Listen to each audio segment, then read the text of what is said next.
Hi, this is David Bedford, and I'm here with a Beatles book review for you. So just arrived is Paul McCartney's new book, The Lyrics, which I've just purchased, pre-ordered it. Not bad. I think it's retailing at £75 at the moment. It's a 2-volume set, but this is his way of telling, in a way, his autobiography through the songs, because he's never wants to sit down and just write out his autobiography. He thought that would be a little bit too boring. Now, years ago, he did an authorised biography with Barry Miles called Many Years From Now, which is an excellent book. I can always recommend that one. But this is an interesting take because he's gone through his songwriting career and picked out a number of songs which go from the very first songs he was writing through the Beatles' career, then through to his solo career, his time with Wings, etc., and tells the stories and the musical influences behind the writing of some of those songs. So let's have a look into the book. So on the back cover, it's telling us standardised lyrics of 154 songs that span 64 years of McCartney's creative life. When I'm 64, nice little reference there maybe. But over 600 images from McCartney's personal archives as well. So I must admit, it is beautifully laid out. Mulligan guitar, of course. And it's interesting with it being alphabetical as well. So it mixes them all up, so it's not just chronological. This is how we started out, and then we end up at Wings. But it's a bit of everything, so it's an interesting way of doing it.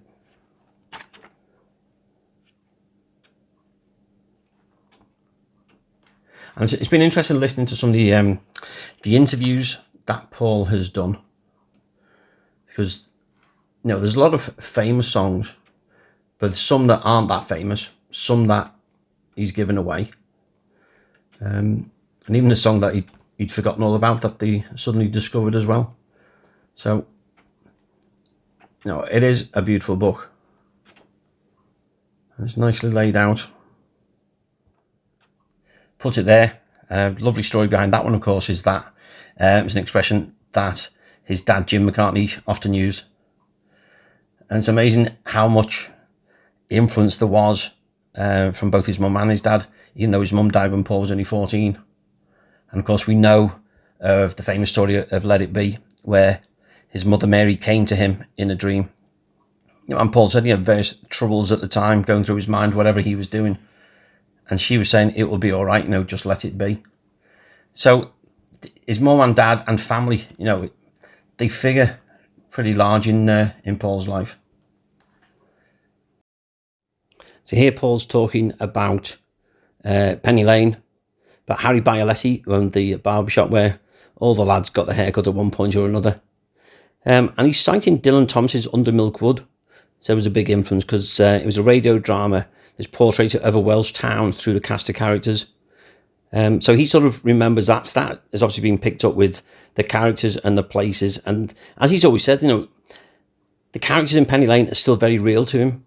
He still likes driving through there, the barbershop, the bank, the fire station, church where he used to sing, the girl selling her poppies from the tray. Now it's interesting, he sort of remembers the pretty nurse, but he also hasn't mentioned in here the fact that the pretty nurse was Beth Davidson, and that story and that verse really is down to John Lennon, not so much to Paul. One of Paul's songs, which has often been a topic of debate, because of course there's a gravestone in St. Peter's Church graveyard with the name of Eleanor Rigby on it. But Paul is now telling us, interestingly, that he met a number of old ladies when they're doing like Bob a Job Week with the Scouts. And really the inspiration was an old lady he used to visit. And he'd end up listening to her stories, he'd do some shopping for her. And he was just fascinated by this old lady living on her own and sort of imagining what her life was like. Well, I've got to say, I thoroughly enjoyed looking through and studying this book. There's some stories that we've never been told fully before. It's lovely, particularly with the story of Eleanor Rigby. I loved hearing about the old lady that he used to go and visit. Alongside well-known stories like Let It Be, we know with the reference to his mother Mary. So it may seem a lot of money for a book, but when you say it's a really good quality, I've got to say, and I'm quite happy with the amount of money that I've spent on buying it, that it is a book I'll go back. I will read through, and I'll keep going back as a reference as well. And it's nice in a way just getting Paul McCartney's views and the stories on how and why he wrote those songs, but also the influences as well, not just from his parents, but from playwrights, from his English teacher, as we know, Alan Durbin, from his family, and from different things that were going on in the world, as well as that relationship he had with John, when the two of them would work together, would collaborate on songs, and they'd help finish off each other's songs. And that was the genius of the Lennon-McCartney songwriting partnership. So I think it's a really good book. I'd heartily recommend it. If you want to get a copy, then I'll put a link down in the description below. They can take you straight to the site and you can buy that. So I hope you've enjoyed this. Any comments on any other books that you'd like us to cover, let me know. But we'll do some regular reviews of books that are coming out about the Beatles especially. And just tell you what I think as a Beatles author and historian, what I'm looking for. Is there something new? And that's what I'm always keen is there something new that I'm going to learn about the Beatles?